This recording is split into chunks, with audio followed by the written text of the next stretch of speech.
Fanny Arizi, coach en séduction. Bonjour Fanny. Bonjour Gaëtan. Bienvenue à l'Heure FM. Merci pour votre invitation. Comment ça va ? Très bien. Très bien. Super contente d'être là. Un peu malade mais ça va. Un petit peu. Mais je pense c'est la saison qui veut ça. Ouais.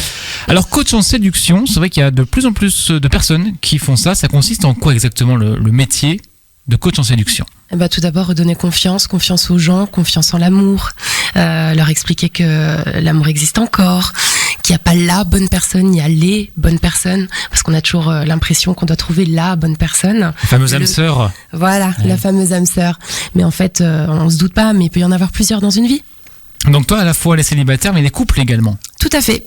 Parce que au niveau des couples, forcément, de temps en temps, la petite flamme commence un petit peu à s'éteindre. Donc je suis là pour la rallumer, pour la renflammer, l'augmenter, et puis leur faire découvrir peut-être des choses qu'ils ne soupçonnaient même pas. C'est vrai que cette fameuse routine, on en parlait tout à l'heure en début d'émission, Mathieu. Ouais. Le train-train quotidien peut vite s'installer. Tout à fait. Ça peut être dangereux. Ça peut être dangereux, mais il y a des petites choses, des petits détails qui peuvent être très sympas et très faciles. On va voir ça d'ici quelques minutes. Alors on va commencer par parler des célibataires notamment. Tu organises des soirées réservées aux célibataires. Exactement, j'en organise une par mois. Et là, la prochaine, c'est demain soir, au restaurant La Cantine à Metz Technopole. Et donc ça va de 19 à 70 ans. Il n'y a pas de personnes trop jeunes ou trop âgées, tout le monde est accepté. C'est sur réservation, parce que je fais des plans de table.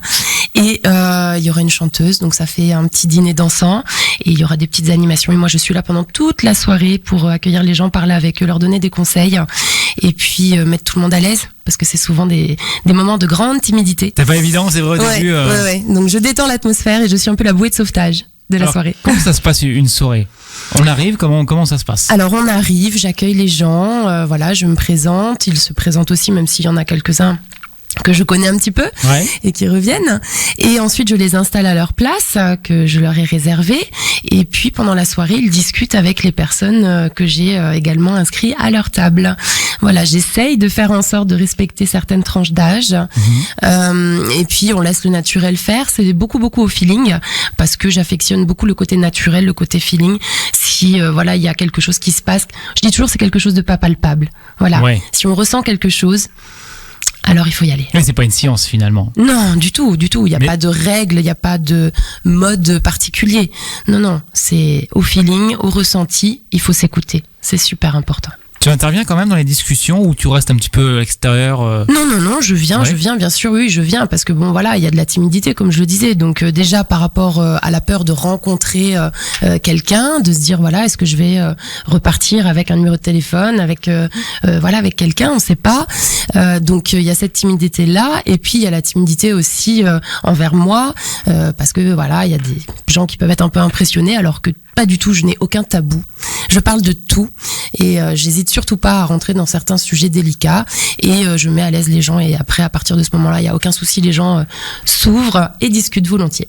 Alors par rapport à ce plan de table justement, quand les gens s'inscrivent, est-ce qu'ils ont des demandes particulières, ou alors c'est vraiment toi qui chapeaute un peu tout ça ? Alors, il y a des personnes qui ont des demandes particulières. C'est vrai que ça. Si certains recherchent plus vieux ou plus jeunes. Oui. C'est déjà arrivé. J'ai une personne, par exemple, de 50 ans, qui va me dire, mais bon, vous savez, moi, ça me dérange pas d'être à une table de personnes de 30 ans. Donc, je dis toujours, oui, c'est gentil de penser comme ça, mais par contre, pour les personnes qui ont la trentaine, peut-être que elle ou lui, ça lui plaira pas trop. À moins qu'il y ait une autre personne qui veuille. Voilà, à moins qu'il y ait une autre personne. Et c'est pour ça que je précise toujours, il y a des plans de table, j'installe les gens à certaines places, mais ils sont tout à fait libres de se lever pendant la soirée et d'aller discuter avec d'autres personnes, ou venir me voir et me dire, Fanny, tu sais, t'as vu la jeune fille là-bas, t'as vu le jeune homme ou t'as vu le monsieur, il me plaît bien, est-ce que tu veux bien aller lui parler? Je fais un peu l'entremetteuse aussi, si besoin. Il n'y a pas de souci. Oui, donc ça reste quand même libre en fait, c'est pas formel, c'est pas... Non, du tout. C'est super. C'est convivial. Très convivial. C'est libre. C'est le mot d'ailleurs clé de la soirée, convivialité, tout à fait. Donc demain soir, pour ceux qui veulent s'inscrire, il y a encore quelques places. Oui, il y a encore quelques places de 19 à 70 ans. Donc n'hésitez pas. Il y a des jeunes hommes, il y a des jeunes femmes, il y a des femmes, il y a des hommes. Il y a tout ce qu'il faut. Comment ils peuvent faire s'ils veulent s'inscrire du coup? Alors vous me contactez sur ma page Facebook Seductive by Fanny en Messenger, ou alors vous m'écrivez un petit mail seductivebyfanny@gmail.com, ou encore mon numéro de téléphone si on a le droit de le donner à l'antenne. Bien sûr. Et c'est le 07 81 59 62 81.